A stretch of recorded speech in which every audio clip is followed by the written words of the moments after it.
ভাই 986 kilometre bike চালিয়ে চলে এসেছি আমি অযোধ্যায়। এবার চলো মসলদপুর থেকে ভাই 986 কিলোমিটার বাইক চালিয়েছি, 986 ভাই সাহাব। চলে এসেছি আমরা অযোধ্যায়। কথা হচ্ছে বাইক নিয়ে ঢুকতে দিচ্ছে না ভাই, মানে বাইক 55 কিলোমিটার মতো আগে থেকে জ্যাম ছিল, মানে তো গাড়ি তো আসতেই দিচ্ছে না। আর মন্দির ঢোকার ঠিক 1 কিলোমিটার আগে বাইক আটকে দিচ্ছে, বাইক ঢুকতে দিচ্ছে না। তাই আমরা এখানে একটা এই হোটেলটা নিয়ে নিয়েছি, মানে হোটেল তো নিইনি, হোটেলের রুম নিয়েছি। হোটেলের রুম নিয়ে নিয়েছি, মা জুতো ফুতো খুলছে।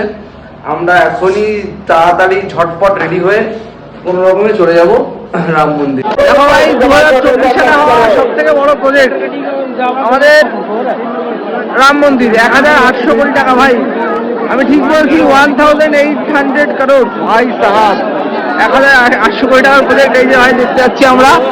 চলো রাম মন্দির ভাই সাহাব, আমরা যাচ্ছি এখন রাম মন্দিরের ভিতরে ঢুকবো। চলো অযোধ্যার রাম মন্দির ভাই, চলো আমরা যাই ভাই। চলে এসছি ভাই রাম মন্দির, অযোধ্যার রাম মন্দির ভাই।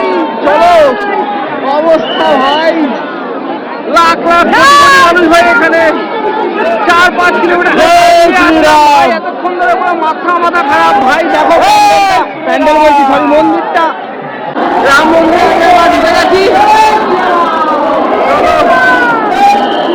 হরে কৃষ্ণ ভাই বলছে জয় শ্রীরাম, মা বলছে হরে কৃষ্ণ ভাই। আমার ভাই অন্য রকম, জয় শ্রীরাম।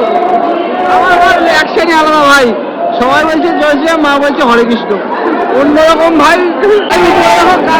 কাজ চলছে উপরে রাম মন্দিরের কাজ চলছে ভাই। আমরা রাম মন্দিরের মধ্যে, অবস্থা ভাই অবস্থা।